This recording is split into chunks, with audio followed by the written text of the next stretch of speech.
تھی۔ اعلیٰ حضرت کا فتویٰ ہے کہ جمعے کی دوسری اذان جو ہے نا وہ خطیب کے سامنے کھڑے ہو کے نہیں دینی چاہیے، باہر دروازے پہ دینی چاہیے۔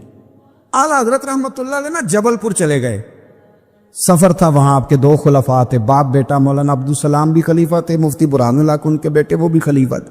فاضل بریلوی جب وہاں پہنچے نا، عالم وہ نہیں ہوتا کہ جو بات لچھے دار تقریر کر کے تو گزر جائے، عالم وہ ہوتا ہے جس کو بات کرنی بھی آتی ہو اور ذہن میں اتارنی بھی آتی ہو۔ وہ شخص ہے جو پختہ علم رکھتا ہو، اسے پتا ہو کہ کس حکمت کے ساتھ لوگوں کو بات سمجھانی ہے۔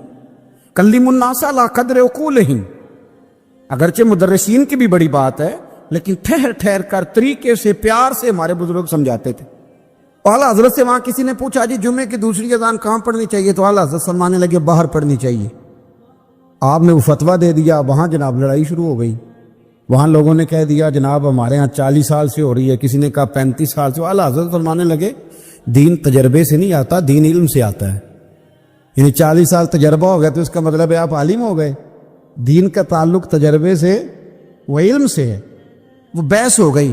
اعلیٰ حضرت نا انگریز کی عدالت نہیں جاتے تھے، فرماتے تھے عدالت تو وہ ہوتی ہے جہاں عدل ہوتا ہے، آپ اس کو کچہری کہتے تھے، عدالت کہتے ہی نہیں، تو کبھی گئے ہی نہیں تھے۔ انہوں نے مقدمہ کرا دیا، اعلیٰ حضرت پرچہ کٹوا دیا، جی مولانا نے فساد کرا دیا۔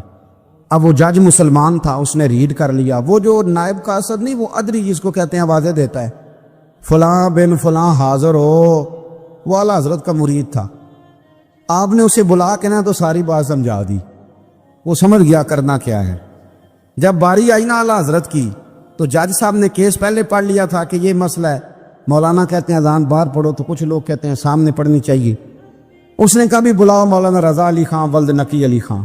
وہ کہنے لگا کھڑا ہو کے نا جج کے سامنے، کانوں میں دونوں بالکل جج کے آواز دینی تھی نا باہر جا کے، تو جج صاحب کے سامنے جج صاحب کی طرف منہ کر کے کہنے لگا مولانا رضا علی خان ولد نقی علی خان حاضر ہو، اور جج کہنے لگا بیوقوف باہر جا کے کہنے لگے یہی تو میرے پیر کہتے ہیں، یہی تو وہ فرماتے ہیں کہ خطیب تو آیا بیٹھا جمعہ پڑھانے، وہ تو آیا ہوا ہے، باہر جا کے کہے جو نہیں آئے انہیں بھی پتہ چل جائے کہ جمعہ پڑھنا ہے، یہی تو وہ کہتے ہیں۔ وہ جج کہنے لگا مولانا کو آنے کی ضرورت نہیں، وہ جو بھی کہہ رہے ہیں ٹھیک ہی کہہ رہے ہیں، وہ ٹھیک کہہ رہے ہیں جو بھی کہہ رہے ہیں۔ انہوں نے فکری طور پر لوگوں کی تربیت کی۔